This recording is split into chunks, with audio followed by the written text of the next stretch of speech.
नमस्कार दोस्तों, आप देख रहे हैं द फैक्ट इंडिया न्यूज और मैं हूं अरीशा गजल। सेहत, सियासत और इस्तीफा, ये तीन शब्द काफी हैं राजस्थान की राजनीति में भूचाल मचाने के लिए। उपराष्ट्रपति जगदीप धांकर का इस्तीफा इस वक्त एक ऐसा कदम बन चुका है जिससे न सिर्फ दिल्ली बल्कि राजस्थान की राजनीति भी गर्म हो चुकी है और सब सियासी जमीन पर जो है वो हिल चुके। तो सवाल उठता है, क्या जगदीप जी अब एक एक्टिव राजनीति में लौटने वाले हैं? क्या राजस्थान में बीजेपी को मिलेगा एक नया जाट चेहरा? और क्या जाट राजनीति में अब आएगा एक नया और एक असली गेम चेंजर? चलिए इस पूरी वीडियो में हम समझते हैं इस पूरे मामले को। तो सबसे पहले आपको बता दें कि जगदीप धांकर जी ने उपराष्ट्रपति पद से इस्तीफा दे दिया है।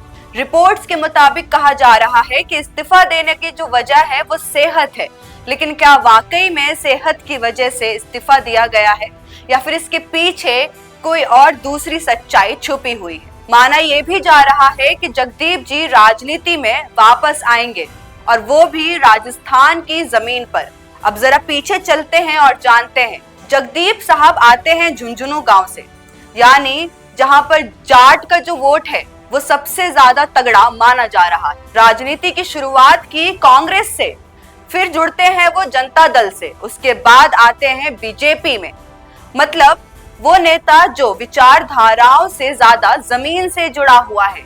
और सबसे बड़ी बात, राजस्थान की जाट राजनीति में सबसे लंबे समय से कोई मजबूत चेहरा जो है वो सामने नहीं आया है। तो जब जगदीप जी जैसे कद्दावर नेता इस्तीफा देकर फ्री होते हैं तो राजस्थान के सियासी गलियारों में एक अलग तरीके की खलबली मच जाती है। अब बात करते हैं सबसे बड़ी पावर पॉइंट की, जाट वोट बैंक। राजस्थान में जाटों की आबादी करीब 12 से 14% है। पश्चिमी राजस्थान की 60% सीट, यानी 60 से ज्यादा सीट जो है वो सीधे असर डालती है जाट वोट बैंक से।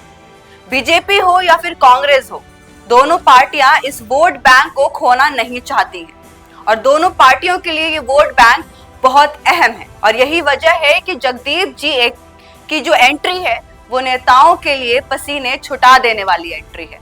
आगे क्या होगा? क्या बीजेपी जगदीप को राजस्थान की बड़ी जिम्मेदारी देंगे या फिर उन्हें कोई सियासी चेहरा बनाकर चुनाव के लिए सेट कर देंगे?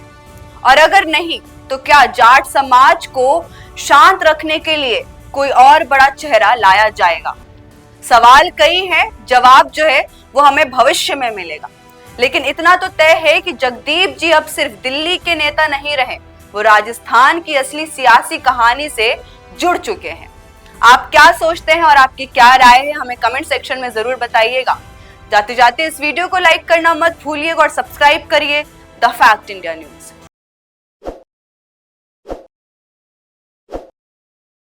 ताज़ा खबरों के लिए विजिट करें द फैक्ट इंडिया की वेबसाइट और डाउनलोड करें द फैक्ट इंडिया ऐप।